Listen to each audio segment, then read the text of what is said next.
Shopping malls feel safe during the day. Bright lights, crowds of people, security cameras on every corner. Nothing bad could happen there. But when the stores close and the lights go dim, when the last shoppers leave and the parking lot empties, malls become something else entirely. Miles of empty corridors, locked stores with dark windows, echoes that travel too far, and sometimes someone who was never supposed to be there. Tonight, I have 3 true stories from people who discovered what happens in malls after hours. These are their encounters. I found him living in the ceiling. He'd been watching the mall for months, watching the stores, watching the customers, watching me. My name's Derek. I worked security at Westfield Mall in Southern California from 2017 to 2019. Night shift, 10 p.m. to 6 a.m. Just me and one other guard covering 200,000 square feet of retail space. The job was mostly boring. Walk the corridors, check the doors, make sure nobody was hiding in the bathrooms at closing time. Most nights nothing happened, but there was always something off about that mall after midnight. The fountains would shut off around 11. The background music would stop. And then it was just silence. This heavy, pressing silence that made every footstep sound like a gunshot. I started noticing things around my 3rd month on the job. Small things at first. A food court chair moved from where it was the night before. A trash can knocked over in a hallway I'd just walked through. Sounds that could have been the building settling, but didn't quite sound right. Then the motion sensors started triggering. Our security system had sensors throughout the mall. When something moved, it would flag the location on our monitors. Most of the time it was nothing. A balloon drifting, a sign swinging from an air vent. But these alerts were different. They were sequential. Like someone was walking through the mall, triggering sensors one after another, moving through corridors that should have been empty. I'd go to check. Find nothing. The alerts would stop, then start again somewhere else. My partner, a guy named Ray, who'd been doing this job for 15 years, told me not to worry about it. Malls are weird at night, he said. You hear things, you see things. Doesn't mean anything. But Ray never did the upper floor patrols anymore. He always had an excuse to stay in the security office. The night everything changed started like any other. It was around 2 a.m. I was doing my rounds on the 2nd floor, near the old department store that had closed down a few months earlier. The store was empty, windows papered over, waiting for a new tenant. As I walked past, I heard something. Footsteps, coming from inside the empty store. I stopped, listened. Silence. I told myself it was nothing. The building, pipes, my imagination. Then I heard it again. Footsteps, and something else. Humming. Someone was humming inside that empty store. Protocol said I should call Ray, wait for backup. But the humming was so faint, so strange, that I convinced myself I was hearing things. I'd just take a quick look through the service entrance, confirm the store was empty, and move on. The service door was unlocked. That should have been my first warning. Those doors were always locked. I'd checked them myself 100 times. I pushed it open. The store was dark, completely dark. My flashlight cut through the blackness, illuminating empty shelves, bare walls, dust covering everything. I stepped inside. The humming had stopped. I walked slowly through the space, flashlight scanning left and right. Nothing. Just emptiness. Then my light hit the ceiling. One of the acoustic tiles was out of place, pushed to the side, leaving a dark gap. I stared at it for a long moment, told myself it was maintenance. Someone had been up there working on wiring or pipes. But I knew that wasn't true. I should have left, should have called Ray, should have done a lot of things differently. Instead, I grabbed a display shelf and climbed up to look. What I saw up there made my heart stop. A nest. That's the only word for it. Someone had created a living space in the ceiling. Blankets, pillows, empty food containers from the food court, bottles filled with waste, and photographs. More photos than there should have been, covering the insulation. Photos of the mall during business hours, shoppers, employees, families with children, and photos of me. At my desk, walking my rounds, checking doors, eating lunch in the food court, close-ups of my face. I scrambled down so fast I fell, hit the floor hard, didn't care. I ran for the door, radioing Ray, screaming about an intruder. That's when I heard it. Movement. Above me, in the ceiling. Following me. I sprinted through the service corridor. Behind me, I heard an acoustic tile crash to the floor, then footsteps, running. I burst out into the main mall. I hit a door frame in the dark, didn't feel it, didn't stop. I didn't stop until I reached the security office. Ray called the police. They searched the entire building. They found where he'd been living, found his things, found the photos. They never found him. The ceiling access connected to a maze of service corridors, maintenance spaces, HVAC systems. He could have been anywhere, could have gotten out through any of a dozen exits we didn't even know existed. I quit the next day, didn't even finish my shift. The mall hired a company to search the ceiling spaces, seal the access points, install new sensors. They said the building was clear. But for months after, employees reported hearing things.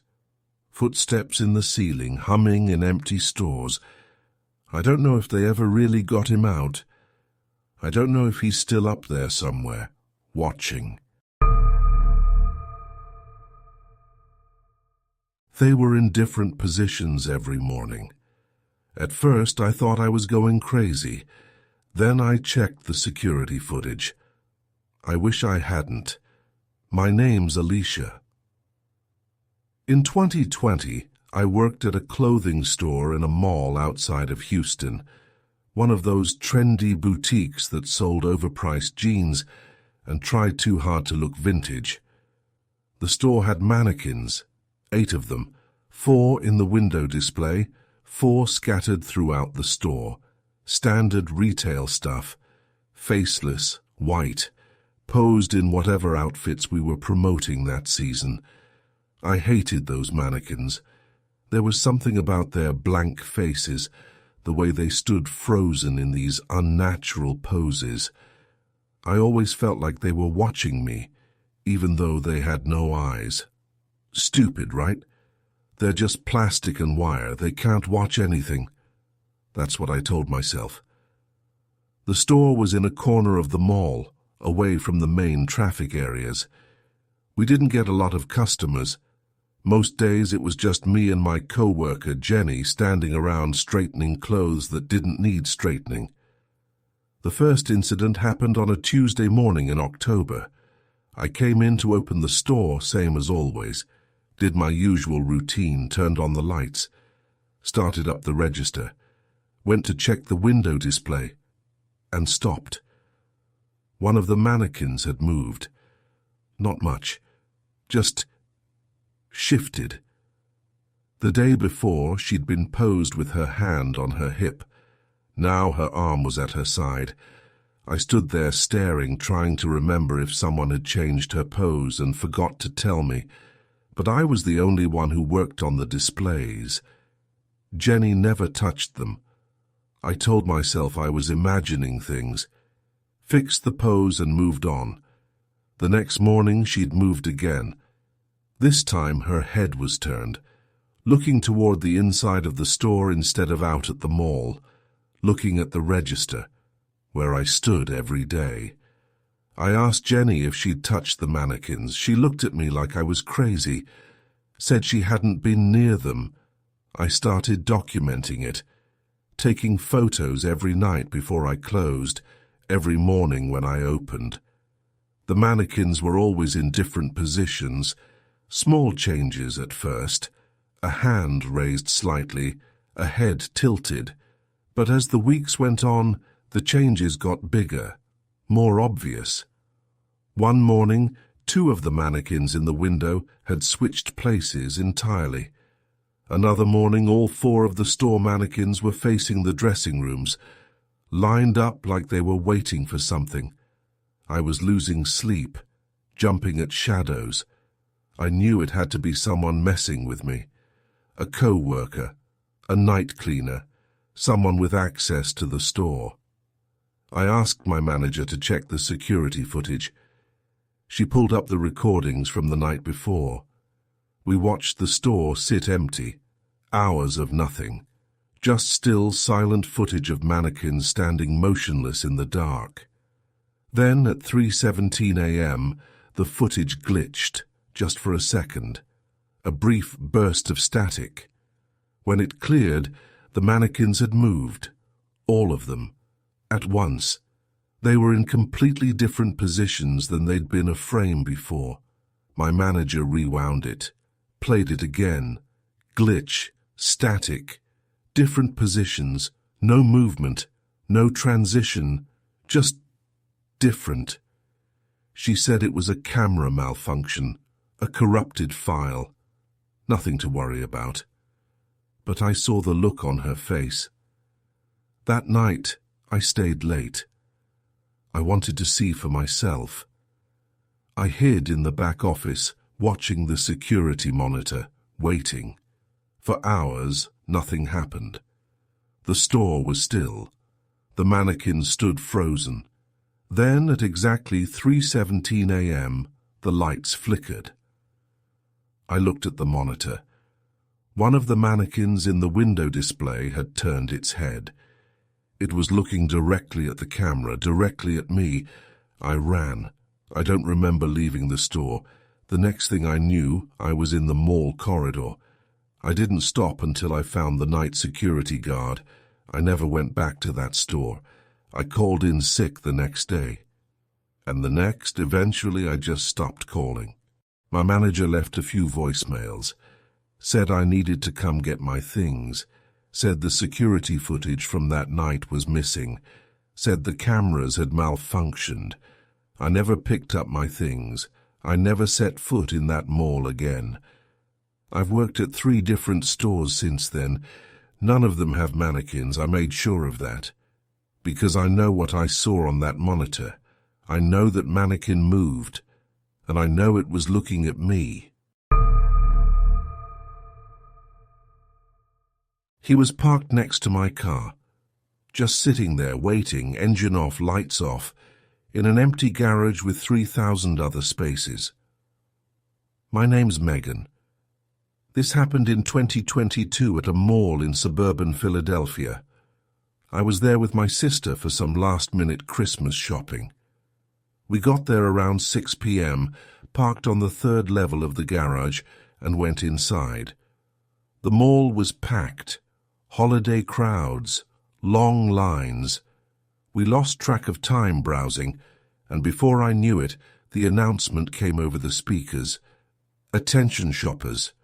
The mall will be closing in 15 minutes. My sister wanted to look at one more store. I was tired, my feet hurt, and I had a long drive home. I told her I'd go get the car and pick her up at the main entrance. I should have waited. The parking garage was almost empty by the time I got there. Most people had already left. The overhead lights were dim, the kind of industrial fluorescent that makes everything look gray and sick. My car was on the 3rd level. I took the elevator up. When the doors opened, I immediately felt something was wrong. The level was nearly empty. Maybe a dozen cars left in a space designed for hundreds. Mine was parked near the back under a burned-out light that I hadn't noticed when we'd arrived, and there was a van parked next to it, a white van, sliding door facing my car, no windows in the back. It hadn't been there when I'd parked. I was certain of it. I'd specifically chosen that spot because it was isolated. No cars around. Easy to remember. Now there was a van, in an empty garage, parked right next to my driver's door. I stopped walking. Something was screaming at me to turn around. Every instinct I had was telling me this was wrong. But I told myself I was being paranoid. It was just a van. Probably belonged to a janitor or a mall employee. I was 20 feet from my car. Just walk quickly, get in, lock the doors, drive away. I started walking. As I got closer, I noticed movement inside the van. Someone was in the driver's seat, just sitting there, in the dark, not moving. I slowed down, trying to see without being obvious. The person was big, male, I thought, wearing a dark hoodie. He was watching me in his side mirror. I could see his eyes reflecting in the dim light, following me. I kept walking, gripped my keys between my fingers like my mother taught me. I was 10 feet from my car when the van's engine started. I froze. The engine idled for a moment. Then the headlights came on, and the sliding door began to open. I ran. I didn't run for my car. Instinct told me that's what he expected. Instead, I sprinted for the stairwell, yanking the door open and throwing myself inside. I heard footsteps behind me, heavy, fast. I flew down the stairs, taking them 2 at a time, my shopping bags abandoned somewhere behind me. I burst out into the mall, gasping, and ran straight to a security guard. They sent someone up to check the garage. The van was gone, but they found something on the ground next to my car, a roll of duct tape, a pack of zip ties, and a receipt from a hardware store, dated that same day. The security footage showed the van entering the garage 20 minutes after I'd parked. It circled all 5 levels before parking next to my car. Then it just sat there, for 3 hours, waiting. The driver was never identified. The van had no plates. The police told me I did everything right. Running was the right choice. Not going to my car was the right choice. But I still think about how close it was. If I'd walked a little faster, if I hadn't noticed the van, if I'd just gotten in my car without paying attention. My sister took an Uber to my place that night. I didn't go back for my car until the next afternoon, in broad daylight with my father beside me. I don't park in garages anymore. I don't shop alone at night, and I never, ever ignore that feeling that something is wrong, because that feeling saved my life.